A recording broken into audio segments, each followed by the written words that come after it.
Hello everyone, this is Suleiman Khan from School of Business and Management Islamabad and today I'm here to talk about that कि आपने आखिरी 30 दिन exam तक कैसे utilise करने हैं। आज मैं बात करूंगा स्पेसिफिकली SBR के एग्ज़ाम के बारे में, जो कि आपका एक प्रोफेशनल लेवल का एग्ज़ाम है और mostly students skills level complete होने के बाद इसको पहला अपना एग्ज़ाम ऑप्ट करते हैं। देखिए, SBR के एग्ज़ाम को प्रिपेयर करने से पहले आपको ये समझना है कि what SBR actually is. SBR की फुल फॉर्म है स्ट्रेटेजिक बिजनेस रिपोर्टिंग। पहली बात, स्ट्रेटेजिक का मतलब है कि हमने अब स्ट्रेटेजिक लेवल पे अपने माइंडसेट को लेके जाना है। जब आप स्ट्रेटेजिक लेवल पे होते हैं तो आपका ज्यादातर काम डिसीजन मेकिंग का है रादर देन मेकिंग कैलकुलेशन।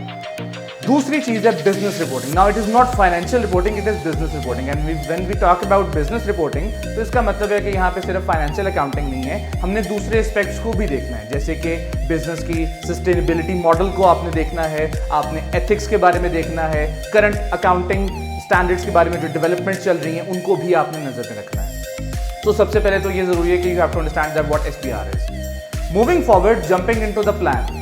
30 दिन के प्लान को मैंने 5 एरियाज में डिवाइड किया, जिनमें से 4 चंक्स हमारे 7 डेज के हैं और 1 चंक हमारा 2 डेज का है। फर्स्ट टॉक अबाउट जो पहला 7 डेज का चंक है, उसमें आपने अपना पूरा सिलेबस अच्छी तरह से प्रिपेयर करना है।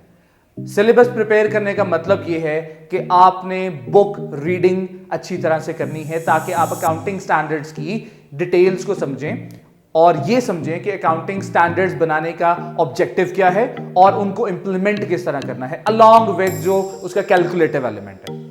Moving on, after these 7 days, जो सेकंड आपका 7 डेज का चंक है, वो चंक है क्वेश्चन प्रैक्टिस का। अब आपने जो सारा कंटेंट तैयार किया, अब आपने उसको प्रिपेयर भी करना है एग्जाम पॉइंट ऑफ व्यू से, and the only and the best way to do that is through question practice. And I would recommend कि आप कैप्टन की एग्जाम किट यूज करें। कैप्टन की एग्जाम किट में around we have 55 to 58 questions, जिनको आपने अगले 7 दिन के अंदर सॉल्व करना है। ऑनेस्टली स्पीकिंग, 7 दिन के अंदर 58 क्वेश्चंस करना सही भी है और नहीं भी है।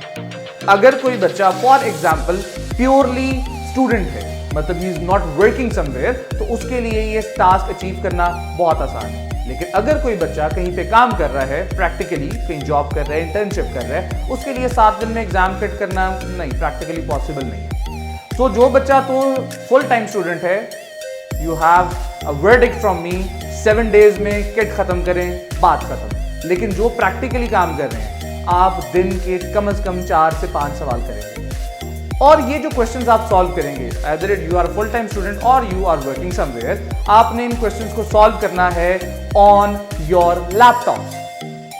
जो थियोरेटिकल आपने कंटेंट लिखना है वो आप वर्ड की फाइल पे लिखोगे और जो कैलकुलेटिव एलिमेंट है उसको आप एक्सेल की फाइल पे लिखोगे और अपनी वर्किंग्स की जो एक्सेल की वर्किंग है उसको रेफर कर दोगे वर्ड फाइल में, because this is how the exam is going to be. Exam में भी सेम यही काम आपने करना है। एग्जामिनर आपको अलाउ करता है कि आप पूरा पेपर वर्ड पे सॉल्व करें या आप पूरा पेपर एक्सेल पे सॉल्व करें, लेकिन again the ideal approach is कि कैलकुलेटिव पोर्शन स्प्रेडशीट पे किया जाए और जो थ्योरेटिकल कंटेंट है उसको वर्ड फाइल पे किया जाए। 7 दिन के इस प्लान के बाद जो आपके अगले 7 दिन हैं, वो 7 दिन भी क्वेश्चन प्रैक्टिस के ही हैं, लेकिन वो जो 7 दिन है वो क्वेश्चन प्रैक्टिस आप अपने लैपटॉप पे तो जरूर करोगे, लेकिन ऑफलाइन नहीं करोगे, बल्कि ऑनलाइन जाके ACCA के प्रैक्टिस प्लेटफॉर्म पे सॉल्व करेंगे। अब अगले 7 दिन में आपने डेली बेसिस पे एक पास्ट पेपर को सॉल्व करना है।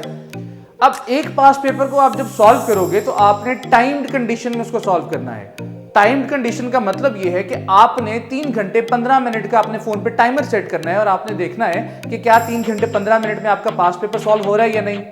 पहले 2 दिनों में शायद ना हो, लेकिन when you will come to the 6th और 7th डे तो आप ये नोटिस करेंगे कि आपका इस टाइम जो 3 घंटे 15 मिनट है उसके अंदर अंदर आपका पास्ट पेपर सॉल्व हो रहा है। अब अगर दिन के फॉर एग्जांपल मैं 4 घंटे भी अगर कह लूँ एक पास्ट पेपर पे आप लगा रहे हो और फिर 2 घंटे आप उसका आंसर समझने में लगा रहे हो, तो दैट्स अ 6 आवर्स विंडो। लेकिन जो बाकी टाइम पीरियड है वो क्या करना है, उसमें आपकी जो एग्जाम किट के बाकी क्वेश्चन रह गए थे आपने उनको कंप्लीट करना है। So let's talk about the last 9 days. अब आखिरी 9 डेज को आपने कैसे यूज करना है। सबसे पहले जो पहले 2 दिन है, दीज आर क्रूशल, क्योंकि इन 2 दिनों में आपने कोर्स के जो मेजर एरियाज हैं उनको रिवाइज करना है इन डिटेल। और रिवाइज करने का मतलब है कि आपने उनको किताब से भी पढ़ना है और उनकी एक एक टेक्निकल आर्टिकल्स में जो डिटेल है उसको भी पढ़ना है। सो ये 2 दिन आइडियली, इन 2 दिनों में जो 48 आवर्स हैं, आपको आइडियली इनमें से तकरीबन 24 आवर्स अपनी पढ़ाई पे इन्वेस्ट करने हैं। जो एरियाज आई वुड रिकमेंड कि आप लोग रिवाइज करें, उनमें एक फाइनेंशियल इंस्ट्रूमेंट्स है, क्योंकि again this is the, you can say, ये आपके पेपर की जान है। फाइनेंशियल इंस्ट्रूमेंट्स के बगैर एग्जामिनर पेपर सेट नहीं करेगा। फाइनेंशियल इंस्ट्रूमेंट्स में जो एक फेवरेट एरिया है मेरा भी और आप सबका भी, दैट इज डेरिवेटिव्स, उसको भी तैयार करें। इसके अलावा integrated reporting, crypto currency, sustainability reporting, आपका एथिक्स का एरिया, शेयर बेस्ड पेमेंट का अकाउंटिंग स्टैंडर्ड, एम्प्लॉय बेनिफिट्स का standard, joint ventures and arrangements IFRS 11 का स्टैंडर्ड बहुत जरूरी है, ये जो आपने 2 दिनों में तैयार करने हैं। इसके बाद जो आखिरी 7 दिन है, ये आपके फाइनल रिवीजन के होंगे। अब इन 7 दिनों में आपने सबसे पहले डेली बेसिस पे अपने जो नोट्स हैं उनको रिवाइज करना है, ताकि आपका जो सिलेबस कंटेंट है वो रिकॉल हो। आफ्टर रिकैपिंग दैट एलिमेंट, जो कि प्रोबेबली 1 से 1.5 घंटा लेगा on a daily basis, now what you will be doing is you will be solving 1 past paper per day, again on the ACC practice platform. अब again ये वही past papers हैं जो आपने पहले सॉल्व किए हैं, so that would be a revision. और यहाँ पे आपके पास टाइम मजीद कम लगेगा, so again the window of 3 और 15 minutes would be appropriate for it. Past paper करने के बाद जो रिमेनिंग आपके पास टाइम होगा, इसमें आपने डेली बेसिस पे ACC वेबसाइट से जो टेक्निकल आर्टिकल्स हैं उनको पढ़ना है, ताकि जो आपको एडिशनल इंफॉर्मेशन है वो भी मिले। So guys, now we are at the end of 30 days. जब मैं 30 दिन के एंड पे आऊँगा तो I am fully prepared for exam. आज 30 नवंबर है, सो आई नो कि अब मैं तैयार हूँ एग्जाम के लिए, लेकिन guess what, exam is on 8 दिसंबर, so I have another 7 days time period. अब उस 7 दिनों को इस्तेमाल करूंगा मैं अपने वीक एरियाज पे काम करने के लिए, जिन एरिया से मुझे डर लगता है।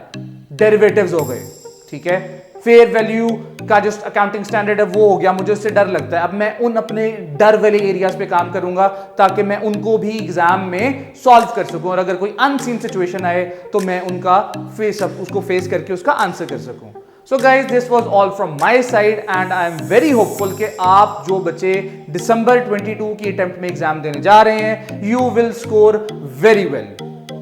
All the best for exam. ख्याल रखें। खुदा हाफिज।